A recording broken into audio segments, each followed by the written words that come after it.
মাছ ভুনা শুরু করলাম। এই তো ভাজা মাছ, বিসমিল্লাহ। তেলটা দিয়ে দিচ্ছি। তেলটা গরম হলে আমি সব কিছুই দেখাবো। এটা একটু ভিন্ন রকমের মাছ ভুনা।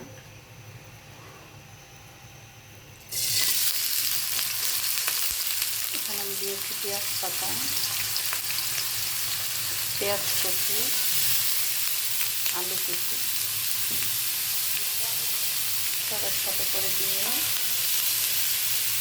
একটু ছড়াই দেব। একসাথে যদি সবগুলা দিয়ে দিই তাহলে পানি উঠে যাবে, বা এটা একটু ছড়াই দিলে পানি বের হবে না।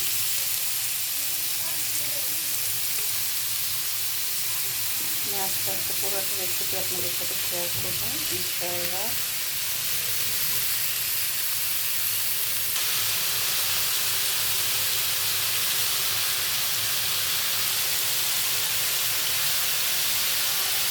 আমি যেভাবে দেখাচ্ছি সেম এভাবে যদি করে খান, সত্যি বলবেন যে এটা কীরকম পরিমাণে টেস্টি একটা খাবার। দিয়ে দিচ্ছি লবণ পরিমাণ মতো।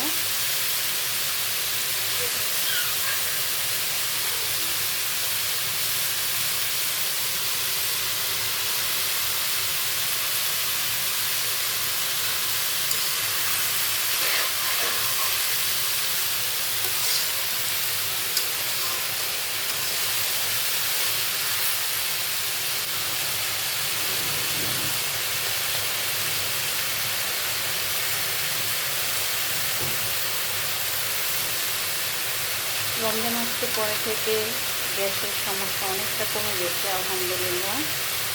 আল্লাহ রহমত হয়েছে, কষ্টটা অনেক কমে গেছে। কিন্তু আমার বাসা অনেক মেহমান, যার জন্য আমার রান্না অনেক করতে হচ্ছে। আলহামদুলিল্লাহ, মেহমান আল্লাহ হতে নিয়ামত। এখন দিয়ে দেবো হলুদ।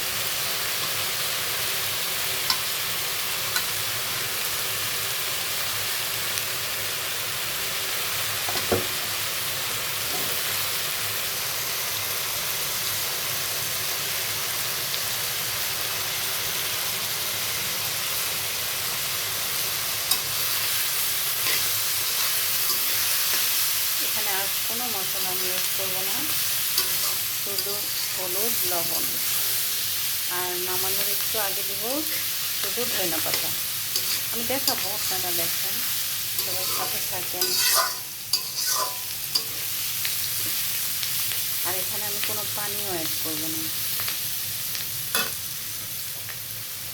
পানি ছাড়া রান্না হবে। এটা থেকে অনেক সুন্দর পানি বের হবে আর একদম ভাজা ভাজা হয়ে যাবে এগুলো।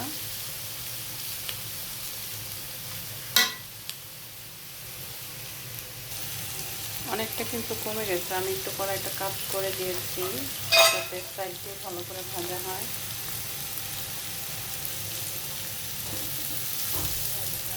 দেখছেন কি সুন্দর করে ভাজা ভাজা হচ্ছে। আমি শুধু চুলাটা কাট করে, সরি, কড়াইটাকে একটু ঘুরায় ভাজতেছি আর একটু একটু পরে উল্টাই দিচ্ছি, বাট একদম ছড়ানো হয়ে থাকবে।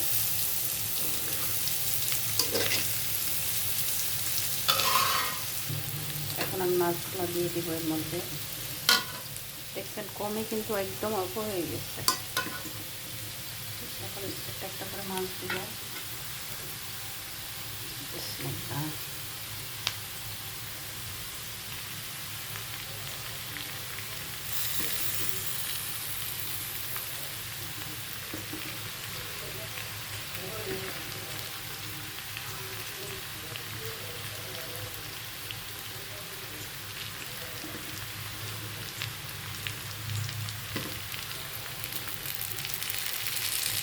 মাছের তুলনায় পেঁয়াজ, আলু আর পেঁয়াজ কুচি, পেঁয়াজ পাতা, পেঁয়াজ, আলু এগুলা কিন্তু পরিমাণে কম দিয়েছি, কারণ এটা মাছের ফ্লেভারটা তাহলে ভালো লাগবে খেতে, এজন্য।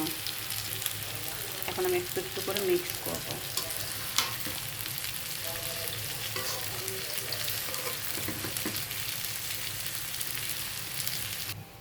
এটা এখন চুলা কমায় রেখে দিয়েছি, এটা আস্তে আস্তে করে হবে।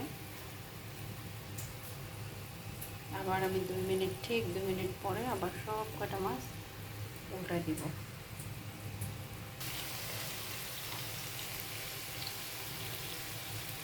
দেখছেন আমার মাছ ভোনা। এখন এখন ধনিয়া পাতা দিব না, কারণ এটা ভোর রাত্রের জন্য, তো যখন এটা আমি বাড়বো ভোর রাত্রের জন্য, যখন এটা আমি দিব সবার সামনে, যখন গরম করব আবার। এখন আমি চুলাটা অফ করে দিয়েছি, আলহামদুলিল্লাহ আমার মাছ বোনা হয়ে গেছে।